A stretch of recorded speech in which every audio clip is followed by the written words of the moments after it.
Most of the people whom are out there listening to my podcast or my stuff, they have the job and they're Right. asking themselves, what the hell do I do now? How did I end up in this situation? I can't believe how many conversations I have like this, where someone will say to me something like, I got hired to be a chief revenue officer. And I tell you the truth, that the common thing I hear is there's a subconscious ego part of this position. Who doesn't want that title? It's a great title. There's an incredible amount of credibility and, there's a patina, that comes with having that role. And also there's a understandable emotional sense of accomplishment by being able to go to the market and saying, I just got a role as chief revenue officer. It sort of says I've arrived and all those things are true, but they obfuscate what the role really means. And many times, I think there's an unwitting agreement that companies make with CRO candidates, which is basically, and I don't think this is spoken, or there's some sort of star chamber that comes up with this. I think this is a general understanding that, look, we'll make you a CRO, and it comes with all the stuff, that makes you feel great about yourself. And that will compensate for things that may not be so great about the role. And I mean it like this. It's almost like the role title is like a proxy for things like compensation. For example, one could be, we really can't afford the kind of person that we want. So if we give them a CRO title, it'll compensate for lack of money because it will accelerate someone's career. Another one is the board or the investing organization, whether the PE firm or the VC firm that we have, feels that the company should have a chief revenue officer on its leadership team because it makes the company look serious or something like that. There's a lot of these really strange, superficial reasons why this role is kind of promulgated, right? And so there's this collusion that goes on between the organization and the candidate. And so part of what it is that we're trying to do here is help understand, like, now that you have the job, how do you turn it into something that really will make a difference for both you and the person that hired you? And that's, I think, really key. It's funny. I call the CRO role is the tofu of the executive suite because you can sort of make it taste any way you want. It's the only role that sort of is, in a way, if you dip it in enough barbecue sauce, you can make it taste like, like a rib. But, the reality is that, you can't do that with other roles. I mean, you think about that. It's really unique. I mean, if I hire a CMO, I mean, you know what it does. You know what the CMO does. You can't make it do anything else, just whether they're good at it or not.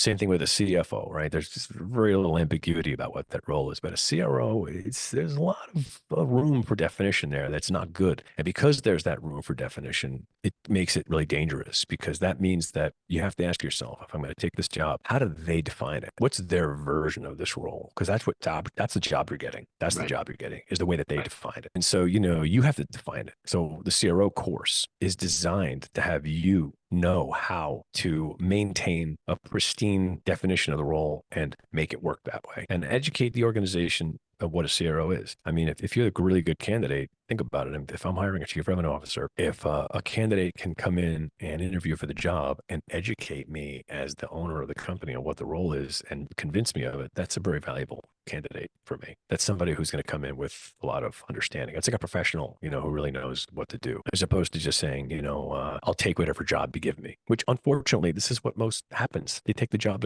they're given as opposed to doing the job that they're supposed to have. And that's what I'm trying to solve. And here's where I make it really hit home here when it comes to the chief revenue officer role. So I've had this exact conversation with like 5 people already, which is, deploying a chief marketing officer today is really complicated because it's a much more complicated job than it used to be. So if I'm a CMO, if I'm a CEO or a founder of a company, the reason why I would say that I don't know what my CMO should do, it's not so much that I don't know what marketing is, it's that I don't know exactly what type of marketing my CMO should do. But at least you still know the domain they sit inside of. There's no ambiguity about that. It's not like I think my CMO should run sales, but a Right. CRO literally it can be really almost anything. I've seen CRO. By the way, what I do is I evaluate CRO job descriptions because they tell a lot. If you look the way a company describes the job description in the marketplace, it's like a blueprint for what you're getting yourself into. And so the first thing I do is I run a couple of Boolean searches on the job description itself, and I look to see how many times the word sales is in the job description. And Yeah. sometimes it's like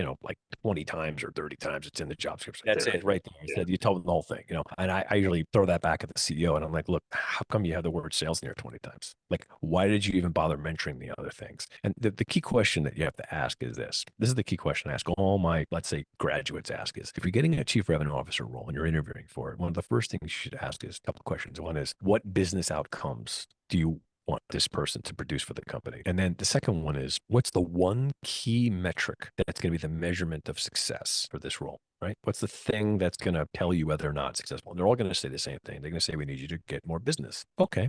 So I would say, fine. So then more business is the way that I'm being measured. So let's define what that means. Does that mean that you want me to be responsible for getting that business? Or are you looking for someone to come in and build an engine that's better designed to get business? Because they're not the same thing. So here's the thing. It's like if you're hearing things like, well, we really need you to be in the deals and we need you to be talking to customers and we need you to really oversee the sales process. This is a sales leadership job. I mean, those three sentences right there, like they want a head of sales, which is fine, by the way, but they should call it that. They should just say it's a head of sales. And here's another reason why they should.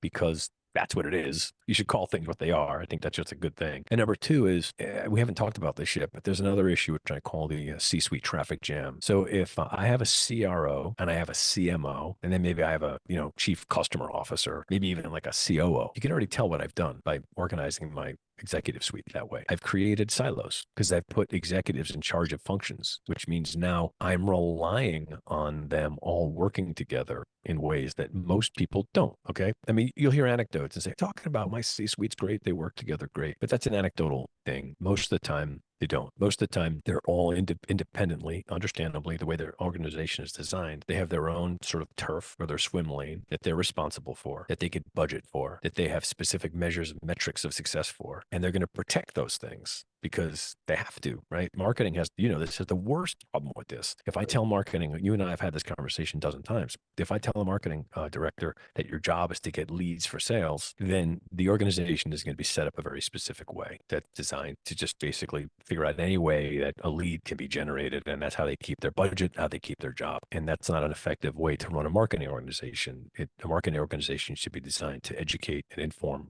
prospects and customers in the marketplace. That's a much different remit, right? And so what I'm saying here is that the problem that I'm seeing in the marketplace is, not only should you not call your head of sales a CRO because it's just obviously not the right title for that person because of the way job is described, but also what you're doing is you're creating another executive silo that's now you're going to create a problem. Like maybe 2 years from now, you're going to realize that now you've got this traffic jam and you're going to have to recalibrate roles. And it's really hard to do. So I'm trying to have founders and frankly, boards of companies put more strategic thought in the way that they populate their C-suite so that they don't end up in this situation. And I think there's a lot of temptation and also habitual stuff that goes on in companies that has to do this sort of stuff because they don't really think about the long term. They think about whether it's going to work this quarter or this year. And the big issue that affects the CRO most is the notion of short-termism, is that the CRO is a strategic role. It takes time for the CRO's remit to yield results. Many times it takes more time than the founders or the board want. They want things to happen now. And so the best way to show early results is by getting top line revenue, which means getting new customers, which means building more pipeline. These are all sales activities. And so that's why sales tends to be so overinvested in and overemphasized, and why it is that there's so many sales technology tools in the marketplace today, because they feed the beast, sales automation, sales platforms that are designed to deploy 100,000 messages a day, email platforms, AI-based messaging systems, SMS outbound, right? All these crazy things that are designed to respond to this insatiable desire that companies have to have top line growth at all costs. And that's what we're trying to remedy with the chief revenue officer role.